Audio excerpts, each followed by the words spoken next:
Okay, here we go with the final section of the notes for Chapter 1. We are going to be looking at sections 10 on through 13, covering 1963 on up to the present day in the history of broadcast media. Here we go. Stability for television in the 60s on into the early 70s. As far as technology is concerned, we start to see cable television growing, albeit slowly. Especially in the 60s, cable television is still pretty much known as CATV, that community antenna television. It was a way for people in remote areas that didn't get great antenna reception of their broadcast signals to be able to get those local TV stations. UHF got a boost from cable because cable had to carry all stations in a local market, VHF and UHF. Satellite replaces wires as the preferred method of sending content to broadcast television.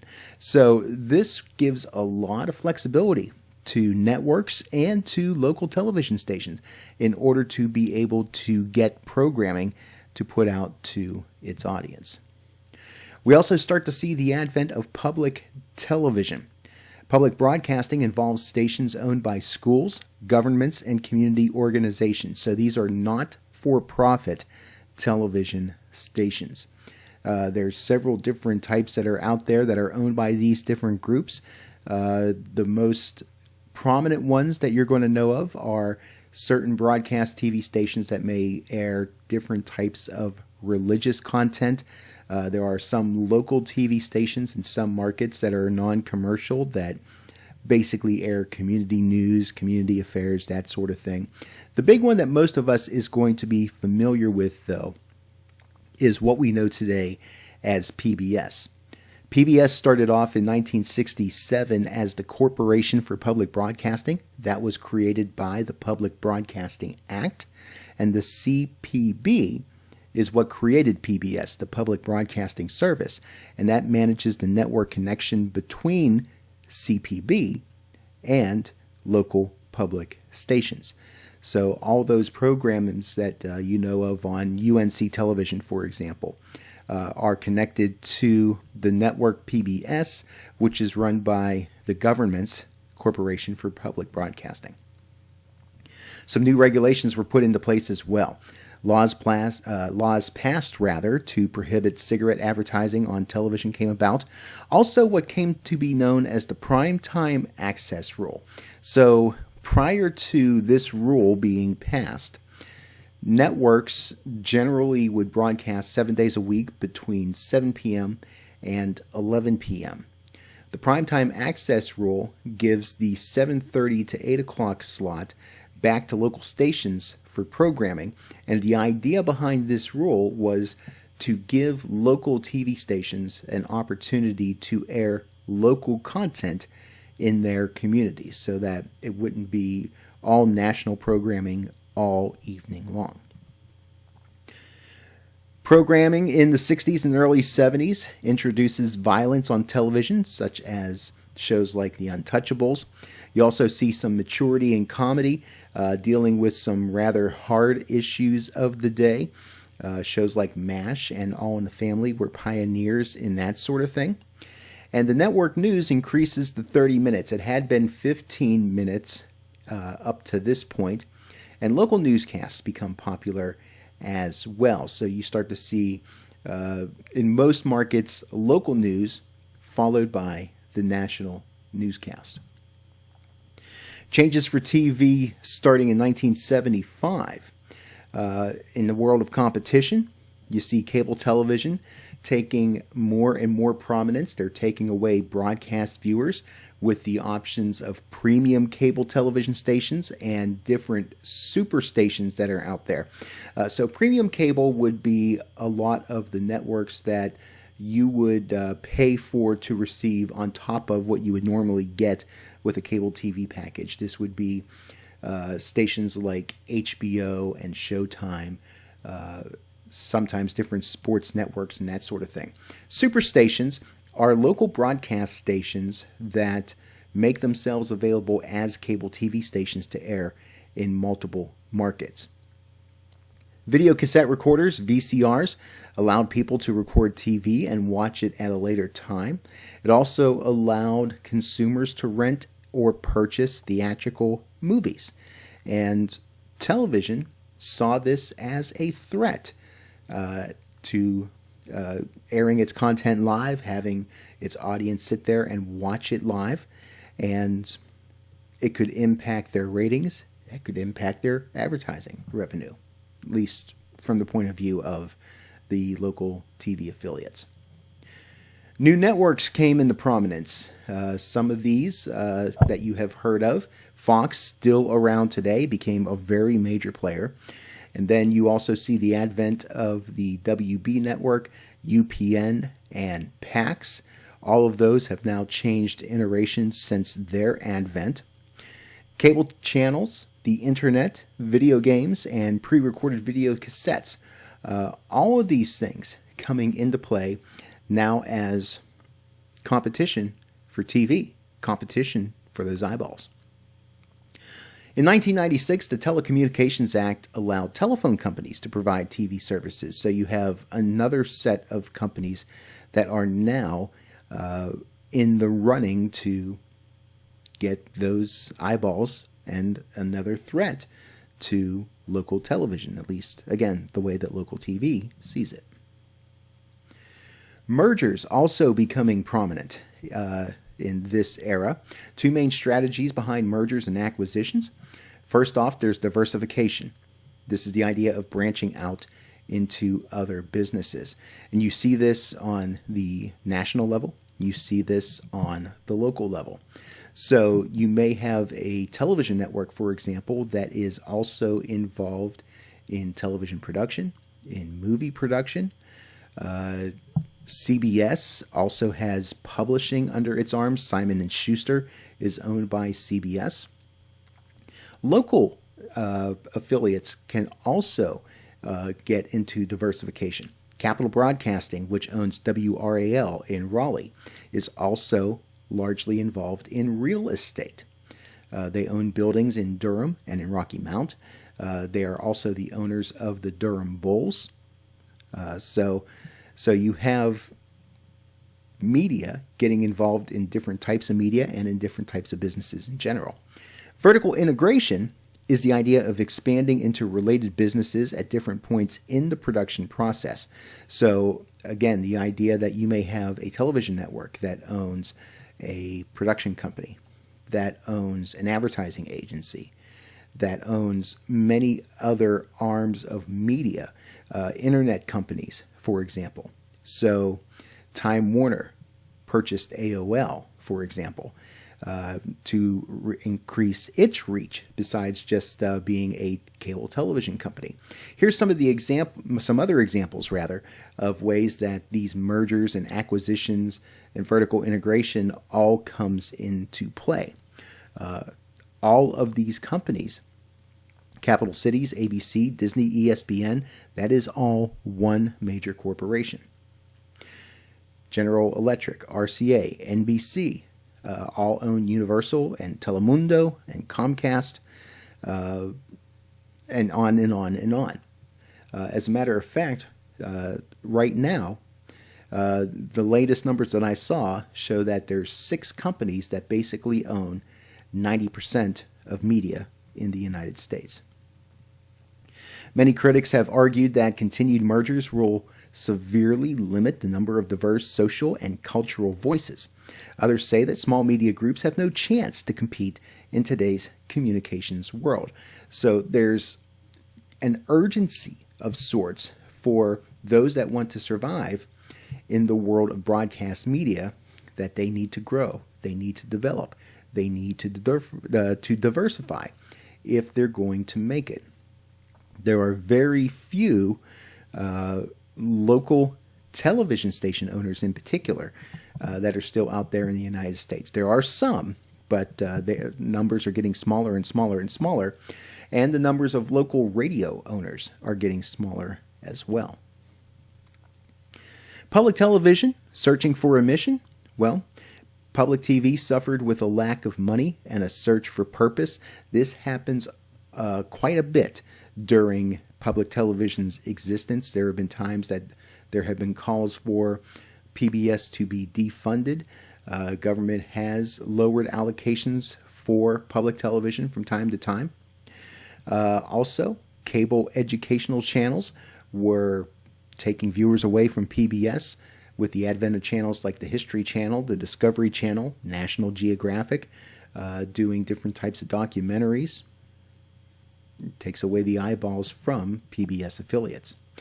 PBS does have some success, however, and here's a listing of some of the shows that they have been able to do very well in as far as ratings are concerned. And as ratings go up, people enjoy the programming and will make pledges to their local PBS station, which is how, in part, public television stays on the air. Primetime soap operas got really big in the late 70s into the early shows like Dallas and Dynasty. Wholesome comedy shows, I should say, like The Cosby Show, The Wonder Years, also really big in the 80s. And you see a lot more news programming being done by the local broadcast affiliates. 60 Minutes has been a staple on television for a long, long time. But shows like 48 Hours and Dateline NBC, while they've been around for a long time, they are newer into the fray. Also, comedy shows, always good for broadcast television. Reality television tends to be newer within the past 20 years. So you see shows like Survivor, Amazing Race, Big Brother, several other types of reality television that's out there. And procedural dramas also garner big audiences. Shows like CSI, Without a Trace, nowadays NCIS, and it's the several Law and Orders that are out there as well. Technology continues to grow as we go into the end of the 20th century. Electronic news gathering, or ENG, becomes prominent. TV production equipment becomes smaller, becomes easier to carry. You now have portable tape recorders. You have microwave transmission that allows for wireless delivery of video content in a local area. Satellite news gathering takes that on a bigger scale with eased worldwide news coverage. It's nothing nowadays to point a satellite and receive a live broadcast from London or Paris or China or anywhere else. Direct Broadcasting Satellite, DBS, sends programming direct to homes. These are your companies like DirecTV and Dish Network. Broadcasters make use of the internet as well. Websites, promotional and broadcast enhancement tools, and nowadays a lot of programming itself from the broadcast networks now available for you on demand on your computer. So, where does that leave radio? Where so much emphasis nowadays is put on video, the ease of making video, let alone accessing video. Well, a couple of things. You do have transistors that were developed in the late 60s into the 70s. This helped to make radios smaller and portable, basically replacing the vacuum tube, and now you can carry a radio in your pocket. The Walkman makes radio even more personal, where you have both a radio and a cassette player that you can carry with you, has a headphone attachment, and that way you can just block out the rest of the world and have the radio solely to yourself. Also, satellite radio, HD radio, and web streams now very much commonplace, providing much more diversified programming, where those formats that radio transitioned to in the age of the advent of television now becoming even much more niche, where you can find just about any sort of music content or any sort of talk content that would appeal to you specifically, you're able to find on these different types of venues.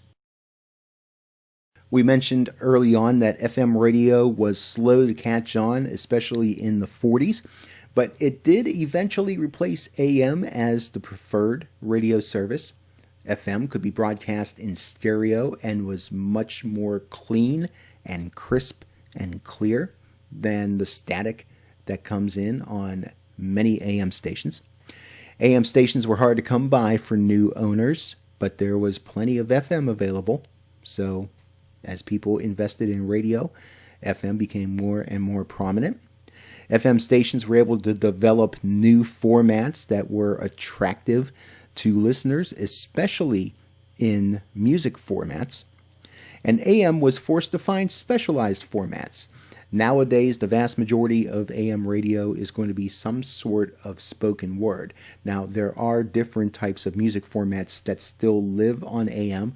A lot of times you'll find classic radio, like an oldies format, for example.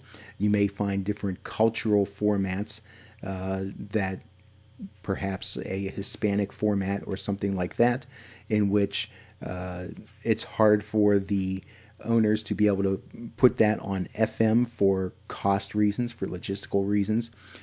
Talk, also very popular on AM, whether it is political or kind of a local service sort of news talk station, or a lot of religion stations also going to find its way on AM. Radio networks were also forced to specialize its formats, and with that, the growth of syndication companies come about, and they will send programming to local stations. Many stations that may not be able to afford full-time disc jockeys will subscribe to a service where the programming is brought in via satellite. A good example of that would be 105.5 out of Sanford, where the music programming is actually done at a place out in Denver, Colorado. And they have the disc jockeys in their studio. The content is live from that studio in Denver, and they are able to make it sound like the jocks are right there in your community. Besides music, you also have different types of talk programming that is available via syndication. A lot of your national talk show hosts like Rush Limbaugh and Sean Hannity, Dave Ramsey would fit into that sort of thing. And also you have syndicated music shows like American Top 40 that makes itself available to local stations and broadcasting to a national audience as a result. Fine-tuning formats. Radio stations are continually tweaking its formats to reach its desired audiences, so you have several varieties of one genre. You don't just have country music stations anymore. You have new country or classic country, for example. Consolidation has also made, we talked about it in terms of television in particular, but it happens in radio as well. The top 25 radio companies account for about 80% of all advertising money spent on radio. Some trends in the broadcast industry. The 2008 recession saw a lot of jobs in broadcasting cut, and stations are looking for alternative means of revenue. We're seeing this happening in 2020 as well. TV went all digital in the U.S. in 2009, allowing for high-definition television. The digital video recorder, the DVR, drastically changed viewing habits even more than the VCR did, with that being made available to homes in the late 70s and 80s. TV episodes now available online. Pick your favorite streaming service, log on, and watch your shows on demand. Companies continue to merge and be acquisitioned by larger companies. You have issues concerning decency, and that debate continues on from several different vantage points. The FCC gets involved with that, especially when it comes to things like expletives and nudity. You have television spectrum that is being sold off for broadband. It's been in the news recently that a lot of PBS stations are selling off its spectrum and exchanging it for more lower power VHF stations. And convergence of media such as games, video, music, internet, live programming, all of that coming together where one promotes the other and the other promotes one, and there's becoming less and less of a line of demarcation between all those different things. So there you go. There's the notes for Chapter 1. Here's some things that you will need to do. Complete the study questions provided for you on Blackboard. Submit the notes and the study questions to me when you get them done. Make sure you get that done by the due date. You will also want to check Blackboard for the pre-class questionnaire. 3 questions that I want you to ask before we get together to discuss this chapter. And as always, make sure you're watching Blackboard and your Cougar Mail for any updates or any changes to things that are going on. I'll look for your materials, and I will see you in class.